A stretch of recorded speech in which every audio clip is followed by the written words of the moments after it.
రోహిత్, చెప్పండమ్మా. నువ్వు నాకొక పని చేసి పెడతావా? ఆఫ్ కోర్స్ మామ్, ఇందులో అడగడానికి ఏముంది చెప్పండి. అదేంటంటే నేను ఒక ప్యాకెట్ ని మా ఫ్రెండ్ ఇంట్లో మర్చిపోయి వచ్చేసాను. నువ్వు దాన్ని తీసుకురావా ప్లీజ్? ఓకే, తీసుకొస్తాను. అయితే నేను కూడా నీతో పాటే వస్తాను. తర్వాత నన్ను కూడా అటు నుంచి అటు ఇంట్లో డ్రాప్ చేస్తారా? అరే, నువ్వు ఇంటికి వెళ్ళడానికి అంత తొందరపడుతున్నావేంటి? రోహిత్ కాసేపట్లో వచ్చేస్తాడు. నీకు కంపెనీ ఇవ్వడానికి నేనున్నాను కదా. అన్నట్టు ఎలాగో నీకు మనం బెట్టు గుర్తుందిగా, ఏంటి? సరే, పని మొదలు పెట్టు. బెట్ ఏంటి? అంటే అమ్మ, అది కొంచెం పర్సనల్. ఓహో, అలాగా. నేను వెళ్ళి ఆ ప్యాకెట్ తీసుకొస్తాను. నువ్వు మర్చిపోకుండా నా ప్రాజెక్ట్ చేయాలి.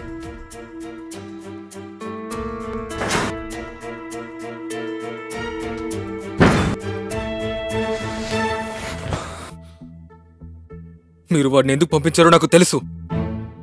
నువ్వు చాలా తెలివైన వాడివి, అలాగే నా ఇంటెన్షన్స్ చాలా బాగా అర్థం చేసుకుంటున్నా.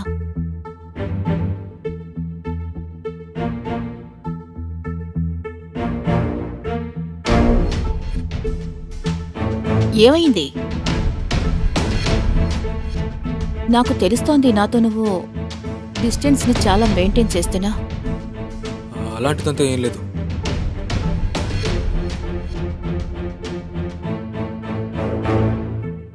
మరింకేంటి? నువ్వు నా ఫోన్ అస్సలు తీయడం లేదు, కాల్ కూడా చేయడం లేదు. ఒకవేళ నువ్వు కొత్త గర్ల్ ఫ్రెండ్ని పట్టుకున్నావా ఏంటి? తన పేరేంటి?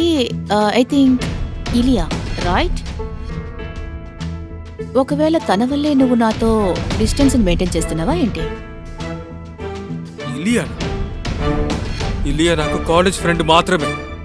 ఓకే, అయితే తను నీకు కాలేజ్ ఫ్రెండ్. మరి నేనెవరు? నా గురించి నీ ఉద్దేశంలో ఏమనుకుంటున్నా? I don't know. నువ్వు చెప్పే మాట బాగుంది, ఐ డోంట్ నో. అలాగే నన్ను వదిలించుకోవడానికి నీ ఐడియా కూడా చాలా బాగుంది. యూజ్ చేసుకున్నావు, ఎంజాయ్ చేసావు, ఇక సరైన సమయం చూసి జంప్ చేస్తున్నావు. Pretty interesting. ఒక్క నిమిషం. మీరు అనుకున్నట్టంతా ఏం కాదు. ఇక నాకు హెల్ప్ చేయమని నేను మిమ్మల్ని అడగలేదు. ఇక నేను ఇది కూడా చెప్పలేదు. షేర్ చేసుకోండి. మన ఇద్దరి మధ్య ఏం జరిగిందో అది మీ ఇష్ట ప్రకారమే జరిగింది. So please don't blame me. సరే, ఓకే. ఇప్పటి వరకు జరిగింది నా ఇష్ట ప్రకారం జరిగింది. కానీ ప్లీజ్ ఈ రిలేషన్ని ఈ విధంగా ఫినిష్ చేయకు. ఏం జరుగుతుందో అలాగే జరగనివ్వు. ఈ విషయాన్ని నేను అస్సలు జీర్ణించుకోలేకపోతున్నాను. ఒకరు నన్ను వాళ్ళ రిలేషన్షిప్ నుంచి తీసి పారేయడం. దేన్ని మీ రిలేషన్షిప్ అంటున్నారు? అది రిలేషన్షిప్ కాదు, అది పిచ్చితనం అంటారు. ఇక మీరు మీ ఫ్యామిలీ ఎంత చీట్ చేస్తారు. ఇక రోహిత్ వాళ్ళ నాన్న మిమ్మల్ని ఎంత నమ్ముతున్నారో మీకని తెలుసా? ఓ, అయితే నీకేమనిపిస్తుందంటే రోహిత్ వాళ్ళ నాన్న నన్ను చీట్ చేయట్లేదనుకుంటున్నావా? ఇలా చూడండి, ఒకవేళ మీరు నాతో ఈ విధంగానే మాట్లాడతారో అనుకుంటే నేను వెంటనే కొనండి బయలుదేరతాను. ఇన్ని రోజుల తర్వాత ఇక్కడికొచ్చా, నువ్వేమనుకుంటున్నావు? నిన్ను ఊరికే వెళ్ళనిస్తాననుకుంటున్నావా? నేను నిజం చెప్తున్నాను, నువ్వు నన్ను ఇగ్నోర్ చేసి చాలా పెద్ద తప్పే చేస్తున్నా. వద్దు. లేకపోతే మీరేం చేస్తారు? ఇంతకు ముందు మీరు చాలా మంచివాడు అనుకున్నాను, కానీ ఇప్పుడు మీరంటే నాకు అసహ్యం వేస్తుంది. మీ మనసు నిండా కామం మాత్రమే ఉంది. ముందు నువ్వు నీ హద్దుల్లో ఉండి మాట్లాడు, అర్థమైందా? మామ్, ఏమైంది? తను మిమ్మల్ని ఏమన్నాడు? చెప్పు, ఏమైంది? రోహిత్ నేనే వనలేదురా, కానీ ఈవిడే. రోహిత్ వీడు నువ్వు అనుకుంటున్నట్టు మంచివాడేమీ కాదు. అంటే నేను వీడితో క్లోజ్ గా మాట్లాడనే లేదు. వీడు తప్పుగా అర్థం చేసుకుంటున్నాడు. And I surprise. వీడికి ఎంత ధైర్యం వచ్చిందంటే నన్ను టచ్ చేయడానికి ట్రై చేస్తున్నాడు. లేదు రోహిత్ తను చెప్పేది అబద్ధం. ఈవిడే క్యారెక్టర్లెస్ మనిషి. రోహిత్ నమ్మరా. అమ్మ గురించి అలా చెప్పడానికి ఎంత ధైర్యం నీకు? నీ తప్పుని కవర్ చేసుకోవడానికి మా అమ్మ గురించే తప్పుగా చెప్తావా? Rohit, he's a double face guy. వీడిని నమ్మి మనం చాలా పెద్ద తప్పే చేశాం. మనం వీడి కోసం ఎంతో చేశాం, కానీ వీడి చీఫ్ బిహేవియర్ తో వీడి మనసులో ఎంత కుళ్ళుందో ఇప్పుడే బయట పెట్టాడు. లేదు రోహిత్, రోహిత్ నువ్వు నన్ను అలా అనుమానించగలవురా? నువ్వు నోరు మూయ్. ఇక నువ్వు నాకేమీ చెప్పాల్సిన అవసరం లేదు. ఇంటి నుంచి వెళ్ళిపో. ఇంట్లో నుంచి బయటికి వెళ్ళరా. నువ్వు నేను చెప్పేది ఏం వినాలి? అరే ఒకసారి నా మాట వినరా. ఏంటి? ఆవిడ చెప్పేది విని నా మాట నువ్వు నమ్మవా? రోహిత్ తను అబద్ధం చెప్తుంది. తను క్యారెక్టర్లెస్ మనిషి రోహిత్. రోహిత్ బయటికెళ్ళు. అరే రోహిత్, నువ్వు వెళ్ళకపోతే పోలీసుల్ని పిలవాల్సి వస్తుంది. నువ్వు వెళ్ళు. నువ్వు వెళ్ళకపోతే పోలీసుల్ని పిలవాల్సి ఉంటుంది. ఇంకెప్పుడు ఇక్కడికి రావద్దు. వెళ్ళు. నువ్వు అసలు ఏం చేస్తున్నావు? వెళ్ళరా ఇక్కడి నుంచి. వెళ్ళరా. రే రే ఒక నిమిషం ఆగు, ఆగు. రోహిత్, నువ్వు నా ఫ్రెండ్లా యాక్ట్ చేసావు కదా. కాలేజీలో డీసెంట్ ఫేస్ పెట్టుకొని తిరుగుతావు కదా. రేపు కాలేజ్కి రా. నీ ఫేస్ వెనకాల ఉన్న రియాలిటీ ఏంటో అందరికి చెప్తాను. ఇంకెప్పుడు నాకు నీ ఫేస్ కూడా చూపించొద్దు. Get lost.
అరే ఇది నా ఫేవరెట్ వాచ్ రా. అరే నీకంటే నాకు డబ్బులు ఎక్కువ అనుకున్నావా? నీ ఫేవరెట్ వాచ్ ని నేను నీకు తొడుగుతాను. నీ ఫ్రెండ్ కి థ్యాంక్స్ కూడా చెప్పవా? నువ్వు చెప్పేది నేను వినాల్సిన అవసరం లేదు. ముందు ఇంట్లో నుంచి బయటికి వెళ్ళు. బయటికి వెళ్తావా లేదా?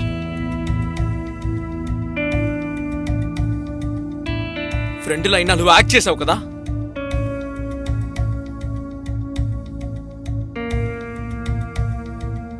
డీసెంట్ ఫేస్ పెట్టుకొని ఊరంతా తిరుగుతావు కదా. రేపు నువ్వు కాలేజీకి రా. ఆ డీసెంట్ ఫేస్ వెనకాల ఉన్న రియాలిటీ ఏంటో అందరికి చెప్తాను.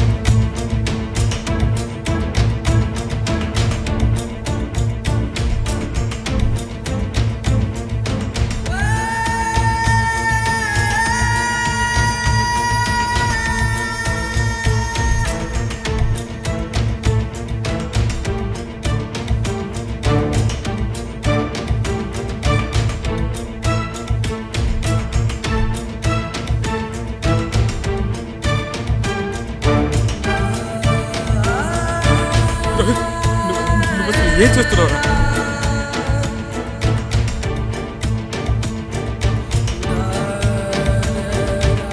వెళ్ళరా. ఇంకెప్పుడు నాకు నీ ఫేస్ కూడా చూపించుకో. Get lost.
వరుణ్ మొండిగా ఉంటూ కంటిన్యూస్గా కావ్యాని వాడు దూరం పెట్టాడు. అందుకు అతను తన ప్రాణాల్ని కూడా కోల్పోవాల్సొచ్చింది. కావ్య కూడా వరుణ్ ఇగ్నోర్ చేసే విషయాన్ని తట్టుకోలేకపోయింది పాపం. ఇంకా తన బెస్ట్ ఫ్రెండ్ రోహిత్ ముందే అతన్ని నిలదీసింది కూడా.